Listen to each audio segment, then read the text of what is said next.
to QI, where tonight lice, love handles and lingerie are all lumped together. Let's meet the lacy Jimmy Carr, the lusty Ronni Ancona, the leggy David Mitchell, and the lamentable Alan Davis.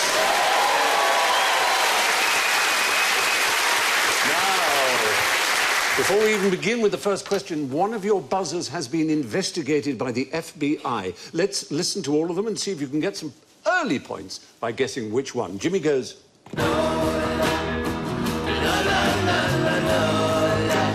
Ronnie goes... Lay across my big breast bed. David goes...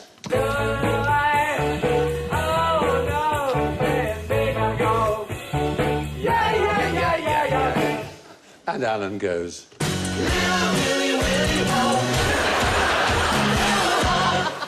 So we got Little Willie Really Won't Go Home. Your song, do you recognise it? I did. I think I've heard those noises before, but I couldn't put words to it. You seem to know it. Louis. Which I think was investigated by the FBI. Because I think they thought it was a drug reference. They couldn't figure out what the song was about. Worse than... Well, is it worse than drugs? No, it isn't. It's better than... Well, it's sex. Is sex better or worse than drugs when it comes to the FBI? It can be better and worse. Yeah, you're right. You know. Stephen, why can't we do both? One might assist the other. What's sex again? Sorry. So this is the FBI investigated song? They investigated Louis. You. Right. Yeah, your song. Because they thought it had very lewd references. We can see what the lyrics actually were. Ah, on that ship, I dream she there. I smell the rose, ah, in her hair. Filth? Yes, but that's what the lyric was. Ban this filth! What they thought was being sung was, and on that chair, I lay her there, I felt my boner in... Oh my God! The weird thing is... He wrote a song about my pre-show ritual on it. The weird thing is, if you listen to it, you can see why they thought that.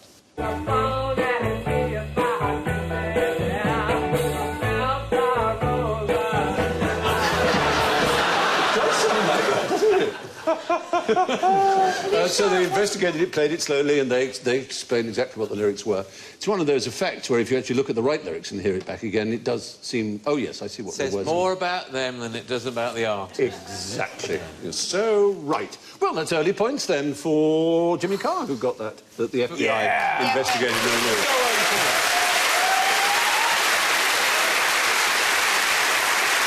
Points, early doors. Right, let's begin. What did the man who invented the lava lamp do for leisure? There he is. That's John Malkovich. It does look like John Malkovich. Hawaiian shirt. Was he into women? Was he a lover man? Well, he was like most men. I can't believe I did Lover. You know you said that out loud. I know. You said, was he a lover man out loud just now? They all heard. Yeah, Sorry. well, actually, I'm going Have to you got make one? a lava lamp for your edification, pleasure and entertainment. I have here a little tube. This is actually a tube that usually contains tennis balls. And this is a mixture of vegetable oil and water. And I have here a little... Quite hard to mix, syringe. by the way, those two things. Yeah, they are. They Because... separate, don't they, David? Yes. Hello. So you pump the colour in, and I'm going to use Alka-Seltzer, or any effervescent hangover cure pill will do. Are you going to say don't try this at home?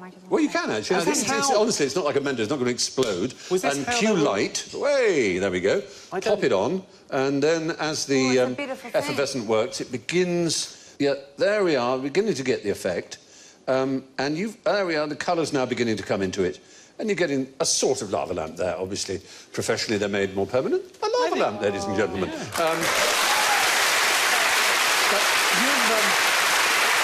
you've all got the equipment, as it were, so you can make one yourselves. So exciting. Aren't you lucky? Yeah, Already, so we've begun with the thrilling excitement. Awesome. Will the try show and get have to done. pay something to the format holders of the Generation Games? I'd like to play. It is a bit generation game, you're right. Let's Put this just... in What do we do first. with that? We Yeah, inject nuts. colour in, I Inject colour. You've all got different colours to make it thrilling. Oh, it's a love. Don't Like put that. too much of the Oh, effervescent hangover I cure. put all of it in. Okay. Did you? Oh, you did. Slightly Don't put too many manic, pills in. Sort of... And now just put a little of the No, Yeah, put just a loads little, in. It's just put a brilliant. little in, yeah. Look at your bullshit lava Mine lamp. is dry.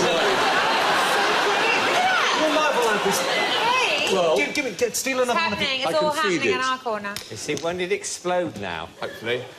I can... No, you don't. No. You're no fun. Stick another one in. I'm This a arse has gone responsible mental. adult. There has to be one on this programme. Look at all these little balls. I'm nervous of having Stop saying that. This genuinely reminds me so much of school. You said, don't put all the Alka-Seltzer in, and then Alan said, we're putting it all in as a result. And I've gone along with him, and now I'm frightened. You know the one in trouble.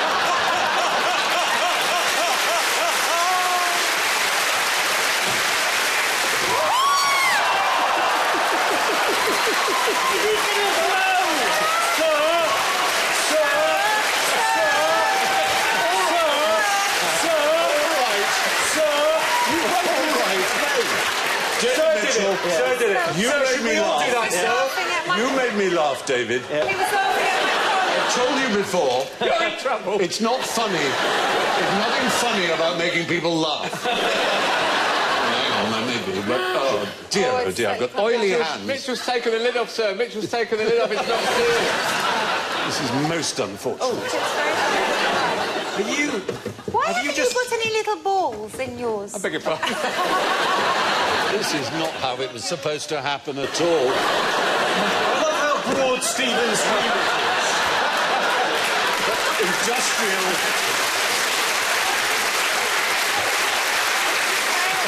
We all know why Aaron has industrial strength tissues. Oh, you're not supposed to do that. Right, everybody put their trays away. You've put sort of gunk all on the eye. Yeah. Oh. So, well done with your lava lamps, he said between gritted teeth. The inventor was Edward Craven Walker, who was born in 1918 and died in the year 2000. And I asked you at the very beginning what his other leisure pursuits were. And, well, let me read you what he said about the lava lamp. He said it starts from nothing, grows possibly a little feminine, then a little bit masculine, then breaks up and has children. It's a sexy thing. He was having a lava, wasn't he? He was... I believe I did that. Just Don't punish don't yourself. look at It's me fine. like that. Not angry, I'm just disappointed. He thought it was like he'd made an organism. A sort of lovely, sexy thing. And he Yeah. was that kind of a man, I'm afraid. Was he Oh, so he was a into some- swinger? Was he one of the He swingers? was pretty much a Sort of- swinger. Oh, was he? He was He a swinger. directed nudist films. That was his Nudist films? Yeah. Yeah. So when He, you say he he was did... a nudist. His were naturist films, yes, or The naturist. fact that depending that on was the- his hobby, did he not turn a profit on the porn?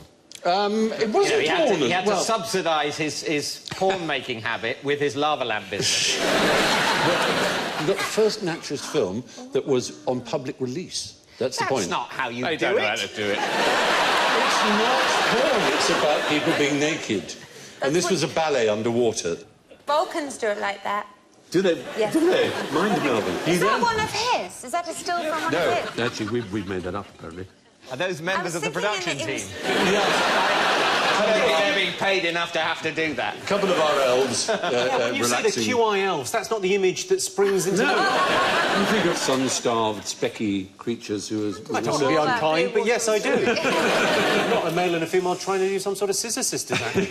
Well, Edward Craven Walker founded the largest nudist colony in Britain, too. One of the largest. Milton Keynes. Do you know the name of the company that still sells the lava lamps?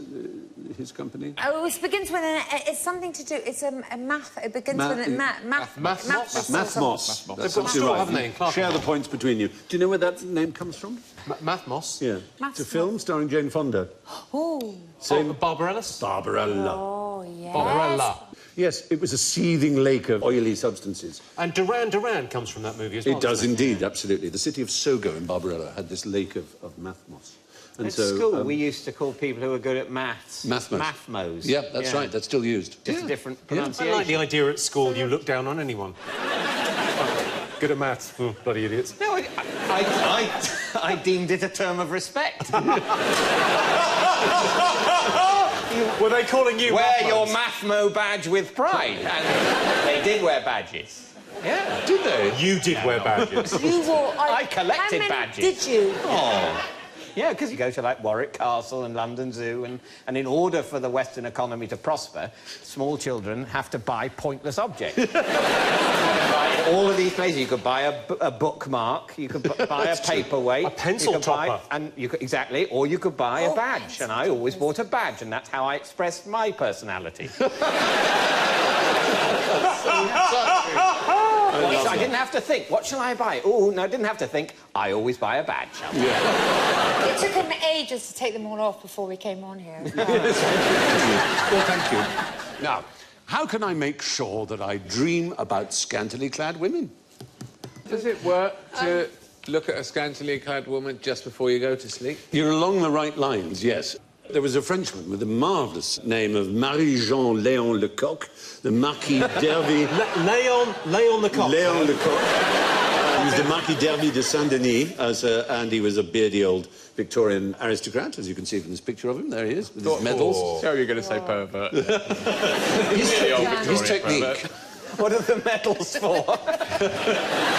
He's looking at a scantily clad lady right there. One of those, I can tell you what they are. The first one, that he went to Warwick Castle. This one is London Zoo.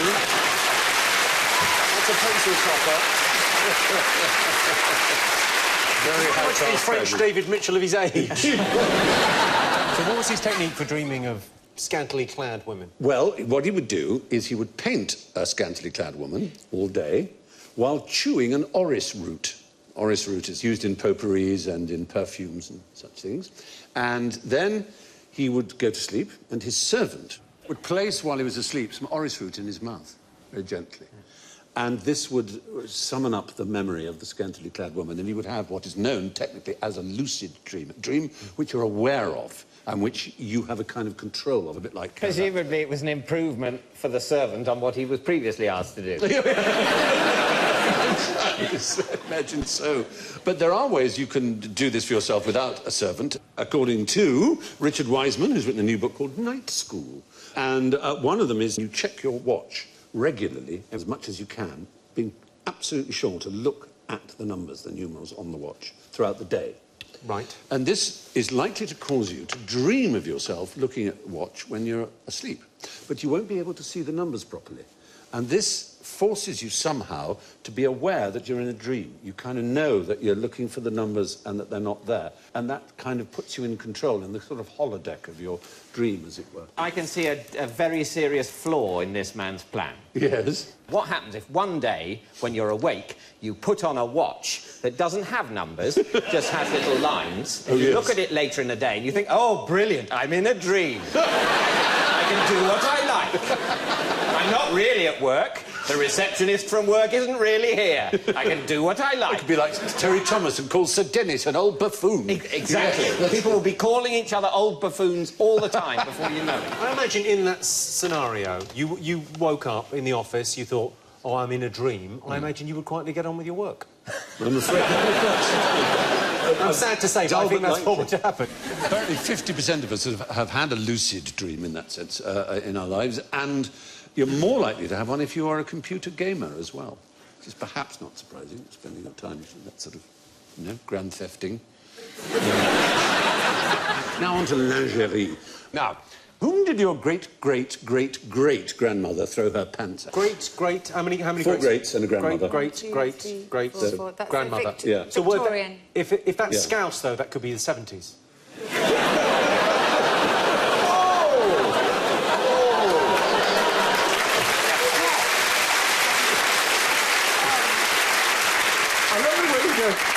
I think they'll be all right. They've got a sense of humour, don't panic. Can you do the next, like, 5 minutes in a Scouse voice so that we won't get letters of complaint? Okay. Okay, then. What are you going to say? That's good. I want some chicken and a can of Coke. I can only do Scouts if I say, I want some chicken and a can of Coke. That's all they say, isn't it? Sorry, no. No, they've got a sense of humour. Let's get on to something... Disgraceful. Let's get on to Israel or something less contemporary. Would it be kind of like at the time, so we were talking, that would be about around 1850? Yeah, early Victorian era. Victorian. So didn't they get the celebrities of the time were people who were doing useful things like Isambard, Kingdom Brunel or someone? No. No one does suspension like him. He does. I love his cantilevers. I like the fact that your great-great-great-great-great-grandmother was always old. Yeah, I don't know why I did that. Even when she was throwing her knickers at people, she was an old lady. I don't know, it's ridiculous. It was a celebrity of the time. He was a celebrity, and the most famous pan-throwing receptor was Tom Jones, or is Tom Jones, of course, still very much alive and booming. What do you mean, still very much alive? Have you not seen The Voice? You don't get this phenomenon of like throwing your pants at someone, because at what point do you go out with extra pants? Do you literally go, I've got the car keys, travel card, pants on, pants to throw? Oh, the gesture is meaningless unless they're the pants you were wearing for function. I mean, you just brought a bag of other pants. It's a term of abuse. But what if it's a David Cassidy? What if you've got flares on, David? You're watching a David Cassidy thing, and do you take them off down one leg, or do you take them all off? We still haven't clearly Garibaldi. Not Garibaldi. That's what we're talking about. We're in the right area with music. He was popular, Garibaldi. Yes, but he wasn't a musician. Oh, right. Yeah. Is it composer? Bourbon, custard cream. Composer, but a performer, the most extraordinary performer of his day. Liszt. Franz Liszt is the right answer. Absolutely. Well done. Whew. We got there. It looks more as if you've been attacked by a swarm of bees, but that is supposed to indicate ladies and their husbands trying to restrain them. These women, some of them fainting, throwing kisses. You can see they're absolutely rapturous. And they were completely astounded by this man, his virtuosity. Was he as good as Liberace? I knew that would upset him. Look at him, he's livid. He was an astounding composer as well as a remarkable pianist. And, of course, he was exploiting the new developments in pianos and the arrival of the pianoforte as opposed to the forte piano, which preceded it. And he was remarkable for many other reasons as well. He had affairs with a lot of people, including Lola Montez. Do you know of Lola Montez? It's an extraordinary Irish woman who'd had an affair with Ludwig of Bavaria and caused a revolution in Bavaria, in fact. There she is. And he then, amazingly, Liszt became an abbé, an abbot, essentially, a man of the cloth. He was very thin and tall, Charles Halley said. His perfectly lank hair so long that it spreads over his shoulders, which looks very odd. When he gets excited and gesticulates, it falls right over his face, and one sees nothing of his nose. So he was like an old English sheepdog, perhaps, in that sense. He had Olga Janina, who was a former pupil with whom he'd had a fling, who pursued him all over Europe and eventually got so upset and hysterical that she stalked him and tried to stab him and commit suicide. So he really, you know, he was a star. I mean, a real star. It's a very odd thing, that. The idea that, like, the guy that killed John Lennon was such a huge fan of John Lennon. It's a very weird thing when people get so... Rich man kills the thing he loves. Let this be known. Brave man does it with a sword, the coward... How many fans have you got, Jimmy? Not enough to be worried. It's a lovely level of fame, a comedian, I think. People come up and tell you jokes all day, which is very pleasant, but no one's ever outside your house going, I made you a cake. There's always the Daily Mail, Jimmy. They're always outside. They're happy. Yeah. So, yeah, the ladies went loopy for Liszt, the Justin Bieber of his day. That's hardly right. Come on. But, you know... All right, Harry Styles. Great Stop it. He was a genius. Total genius. Now for a game of Spot the Leaf. I want you to tell me how many leaves are in this picture. Well, that's going to be easy. 6. Oh. Willingly. It's going to be 5 and a creepy crawly. 5 and a creepy crawly is creepy the right... crawly is the technical term. He is pretty good, though, isn't he?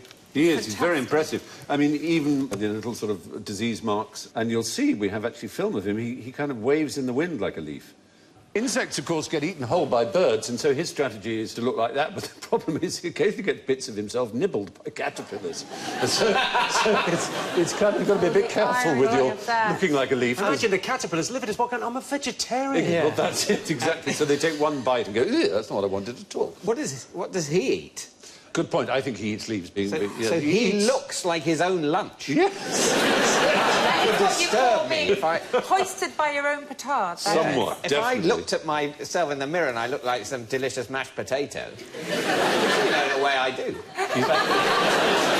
It doesn't do my self-esteem any good. Do you think he ever looks at his wife and goes, oh, she looks amazing? Tasty, yeah. Very tasty. I'm ravenous. It's Filidae, called walking leaves, or leaf insects, many other things. They're found in Southeast Asia and Australia. But we have also the satanic leaf-tailed gecko, which looks like an autumnal leaf.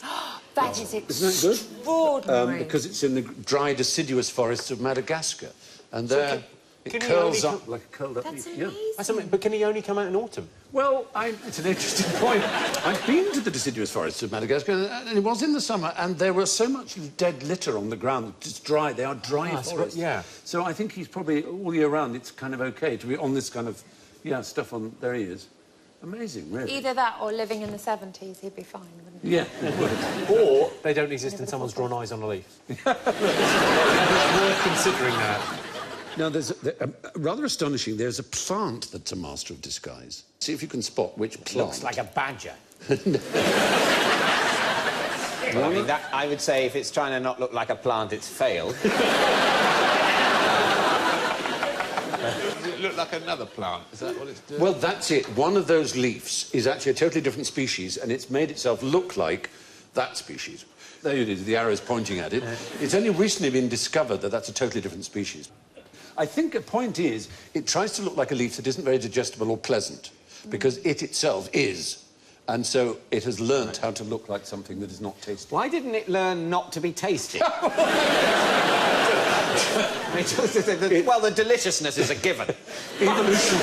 Give living things millions of years and they will just go through strange processes. Did chocolate sauce evolve to look like diarrhea? So that people wouldn't eat it. Yeah, you sort of go, oh, it might be diarrhea. This seems like quite a nice restaurant. I doubt it is diarrhea. Let me give it a sniff first. That's why God gave us noses, I think. Leaves aren't always what they seem. Now, a question about larceny. Where did the 40 shoplifting elephants hide their loot? In a cave. You like Alibaba's thieves? Alibaba's 40. thieves. In their trunks. Oh, dear, thank you. Totally worth it, David. Totally worth it. Somebody had to fall on their sword, and that was very noble. No, the elephants existed from the 1700s all the way up to the 1950s.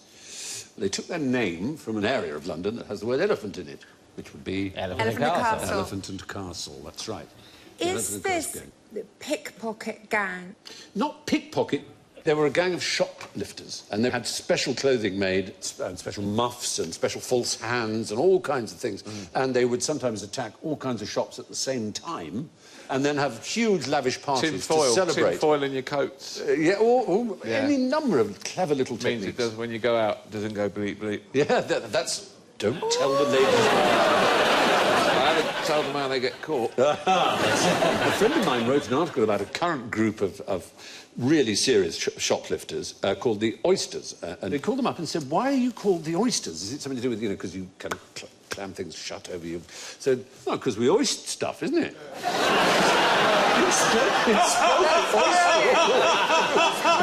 You had to go through a change to a global search and replace to hoister. But these were hoisters. The hoister cult. Yeah, the hoister. We know other things about real elephants who are criminals.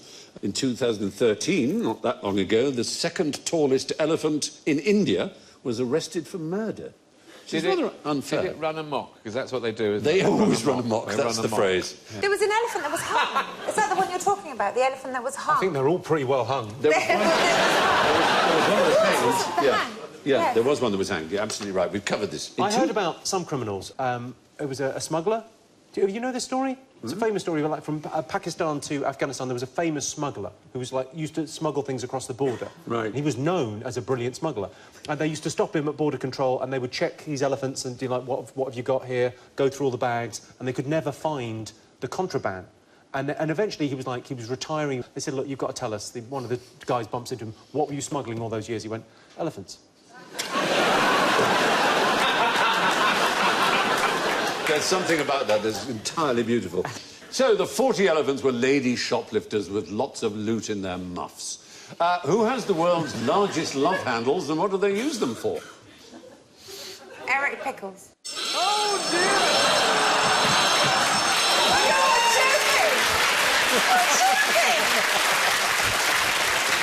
You see? Should we come on? Yeah. Oh, I've forgotten about that. Blue whale? Not the blue whale. Wait, sorry. So it's not the blue whale, but I'm close. You are. A barnacle. Stay with cetaceous creatures. Stay with a mammal. It's a that whale. lives in the sea. It's a whale. It's a whale. And it begins with a B. Blue whale. Have another look, Steve, because I'm pretty sure I got it right. There are other kinds of whale that begin with a B. Bum whale, bull There's a whale. bowhead. Well, Big whale. What's the Big most whale. famous and expensive kind of caviar? Beluga. beluga whale. Beluga whale. Yes. There one is. Look at it, that was going, hello! Flying on its side. Hello! I'm a beluga whale now!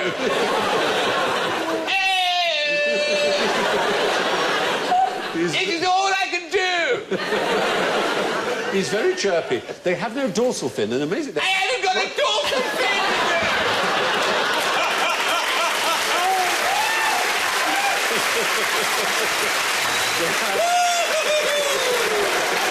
I don't feel the cold. I don't feel it. They don't because of their blubber.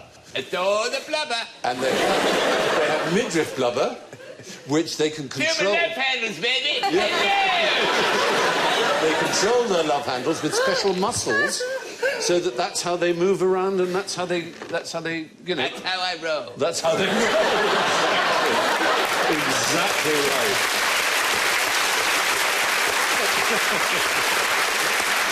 Oh, they move up and down with their love handles, and they're hunted by the local Inupiaq people in the Arctic. I hate that. You've got a career in animation ahead of you. So, it's like Richard Attenborough's programmes have been revoiced by South Park. There is no show that wouldn't be improved by being revoiced by someone. It's true. And their fat is called muktuk, and is highly prized by the Inuits and the Inupiaq because it's high in vitamin C, surprisingly. Oh, look at that. Double chips with that. There's one in Baltimore. Yeah, the beluga whale. They're full of love handles. Just by that guy pointing at it in the front there. Yeah. Look at that. In case you haven't spied it. Look, there's a whale. The other guy's pointing as well. Darling, there he is. There. Spied it. There he is. Where is it? You can't see. He's there. He's there. The other guy there. He's there.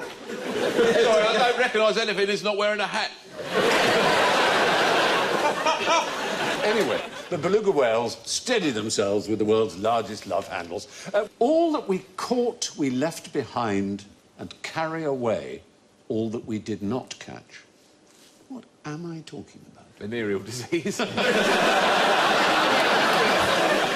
Somewhere along the line, I'm sure. What I'd already caught, I left behind by giving it to other people. By breathing it out. Yeah. By breathing it out. Yeah, well, it is a riddle. It was a riddle given to a man of mythic status, so much so we don't even know if he existed, and yet his name is incredibly famous, and there are statues of him, even though we don't know that he existed. King Arthur. No, older than that, an oracle, the most famous of the oracles in the Western canon, of Delphi. Yeah, told him that he would die on the island of Ios and that he should beware the riddles of young children. And this man went round the Greek islands as a minstrel, because that's what he did. He sang poems to a lyre. So they were lyric, but they're known as epic, in fact.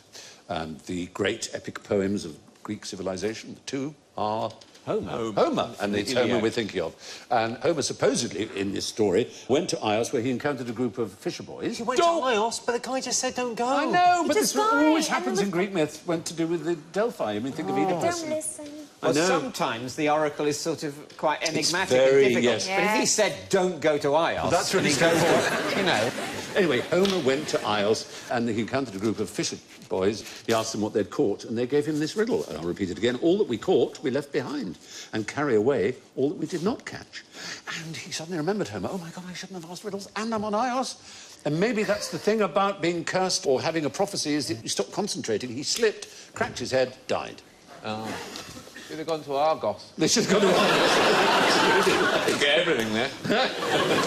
Argos was Jason's ship, of course, wasn't it? Hence the Argonauts. Yes. Yeah. Yes. Yes. Yeah. The Argos, the chain, they call their staff Argonauts to this day. Oh, do they? No.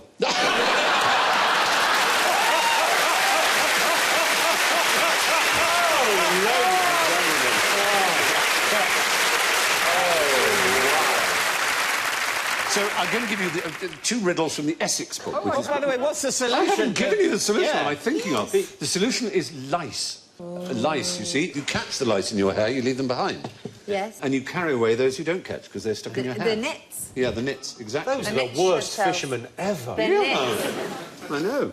But I've got the Essex book, one of the great Anglo-Saxon books. Oh, I've got an Essex it's riddle. filled with riddles. No, Exeter, sorry. Oh, sorry. So go on then with your Essex riddle. Go Now on, you go want to on. say it. How do you turn the lights on after sex? Open the Open car the door. door. So, moving way west, all the way to Devon, we're in Exeter. One of the great works of Anglo-Saxon literature, the Exeter books, written in the 10th century, contains more than 90 riddles, most of which are rather rude. Here's one. My stem is erect. I stand up over the bed, hairy somewhere down below.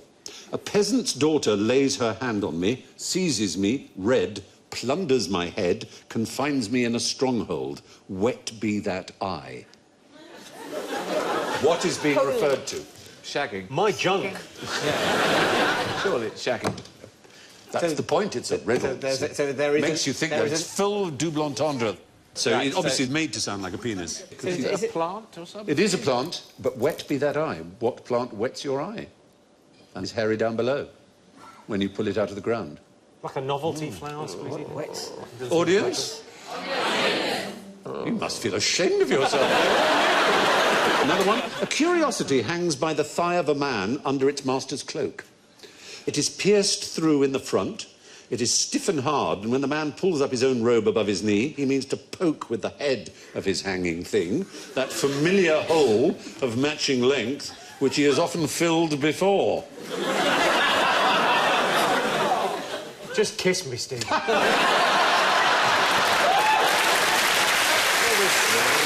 this messing around. Sounds like shagging again. It does actually. It hangs by his thigh. It's a it hilt, keys? a hilt Is it of keys a in a hole? sword. Keys is the right answer. It's a key. It's a key. A curiosity hangs by the thigh of a man. These obviously hang by their belt. Under its master's cloak. It's pierced through in the front, as it is. Pierced piece of iron. Sure. It is stiff and hard. No question about that. When the man pulls up his own robe above his knee, he means to poke with the head of his hanging thing that familiar hole of matching length, which is the keyhole, which he has often filled before.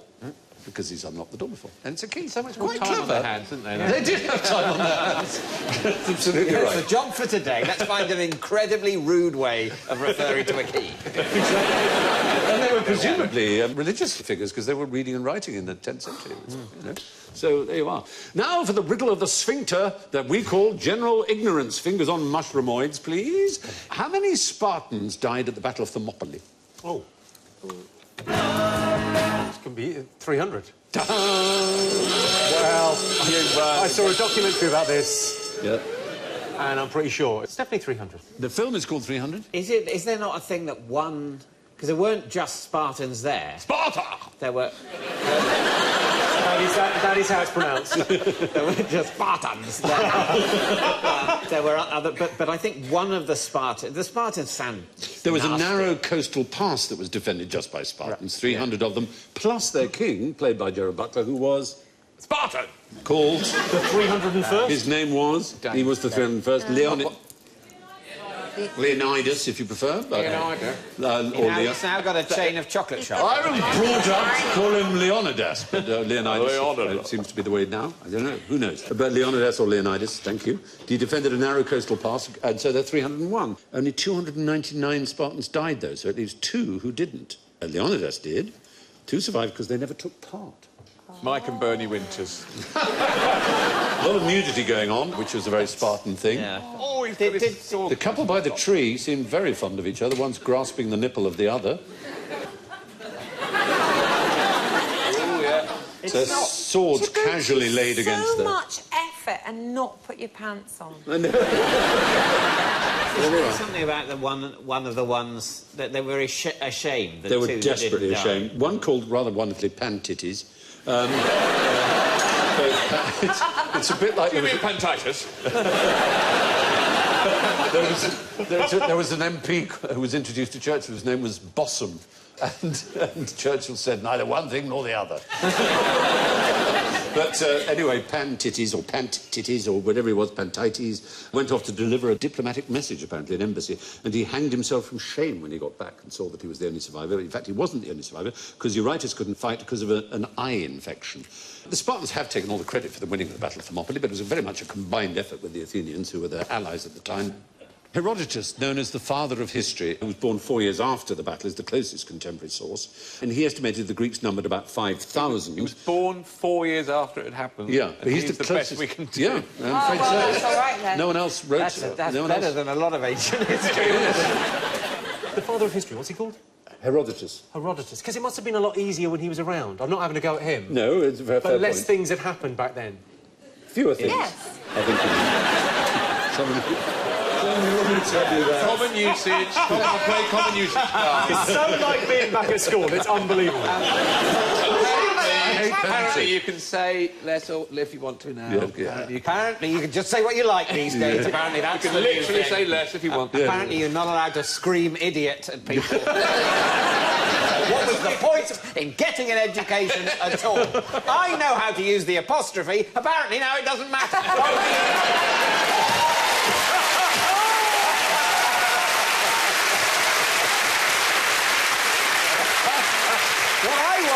I want the time it took me to learn that back. You need to be less bothered about this, or fewer bothered. You need to be fewer bothered about this kind of thing. Just let it go. Be fewer upset. Now, what type of birds did the Birdman keep in his cell in Alcatraz? Is it a canary? A canary, or canaries. I can't believe I got a buzzer. I might be close, because last time I said 300 and it was 299. Yeah, I got one. Canary. Did he keep them in the cell? Did they come to the window? I can't remember the film now. It's Burt Lancaster, wasn't it? It wasn't allowed, is the right... Well done, audience. Very good.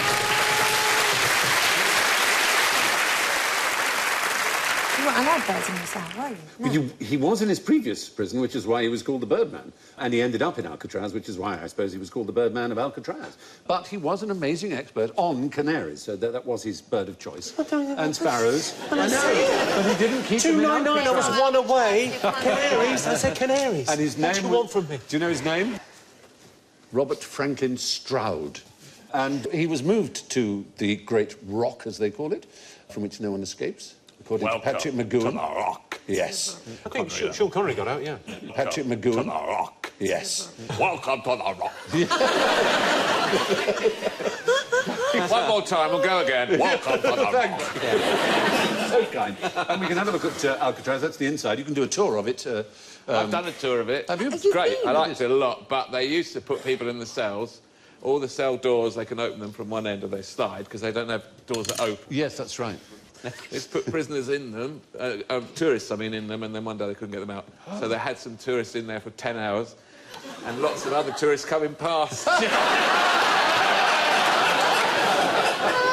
Who were all suddenly were on much better behaviour. They didn't buy anything from the gift shop. You can see it very clearly from San Francisco. It looks so near, and it was quite easy to escape from your jail and swim, but nobody survived the swim, even though it seems quite a short distance, because really the does. currents are so strong. Oh, Yeah, right. it's swept away. And Alcatraz, of course, is a word of what origin, would you imagine? Mexico. Well, Imagine. Spanish language, yes, indeed. And a lot of the Spanish words come from... Spain.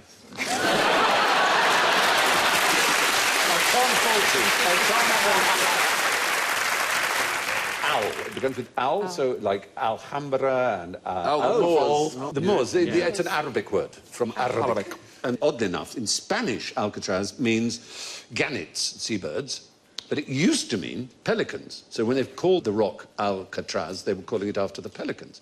But the actual Arabic words mean something completely different, the sea eagle. So it's a strange thing.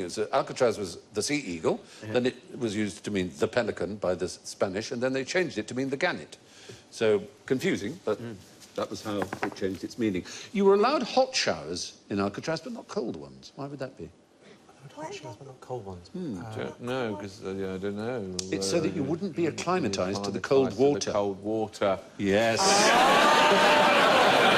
If you were going to be that determined, though, you wouldn't just sort of dip your foot I think and go, people do bit try. nippy. I think I'll go back in, actually. That was a mistake. Have they not done it now? You get these Iron Men that do these incredible probably- swims. I think someone must have done it. But some of the but they have prisoners who did special- escape were never found. So It was assumed, I it think, was to keep assumed the they were dead, reputation. but they may have escaped. Yeah. It probably suited everyone. Yeah, because they didn't want the myth of Alcatraz to die. Who was the first person to put stuff between two slices of bread and eat it? Lord Sandwich. Oh, what a shame. What a pity. You were doing so well. The Earl of Sandwich certainly gave his name to what we call the sarnie or the sandwich or the butty, all kinds of words for it. But Was it the Earl of Butty? we know that mankind has been making bread for 30,000 years, and it seems inconceivable that no human being decided to put something between two of those. So we're just assuming it just must have been ages ago. Well, yes, we do know for a fact that 1,200 years ago there was a Hillel the Elder, a rabbi in the 1st century BC, first person known to have made and eaten a sandwich. He started the Passover custom, putting a mixture of chopped nuts, apple spices and wine between two flatbreads. That's a Peshwari naan. Peshwari naan. It's No, you said One Peshwari. right now, wouldn't you? We're just mopping up the end. The bag when it comes. Oh, with all the almonds and the coconut in it. We put in a good shift, shall we? I'm drooling. I prefer a plain naan. Oh, what's the matter with you? You got bags Always for that, one, have you? isn't there? Every day. Badge, wouldn't have a fucking plain plain bit of naan, bread, have you? would you? So we'll have 5 Peshwari naans and one for him. So anyway, John Montagu was the 4th Earl of Sandwich. Certainly gave his name to it in our culture, as it were. He's on Gogglebox now, the sandwich. Is he?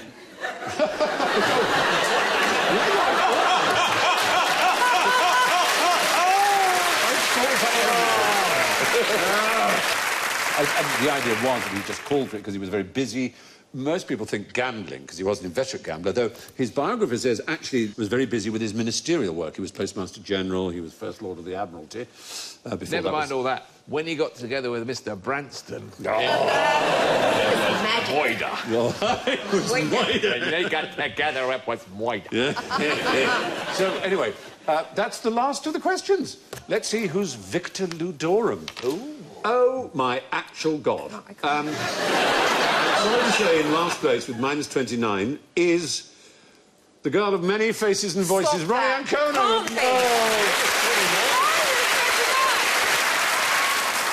In 3rd place with -11 is Jimmy Carr. Perfectly acceptable. -11 is fine. In 2nd place with -7, it's David Mitchell.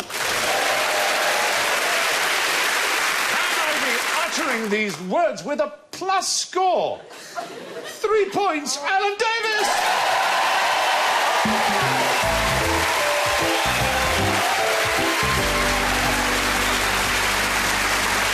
And that is all from Ronnie, Jimmy, David, Alan and me. And I leave you with the last words of Nancy Lady Astor.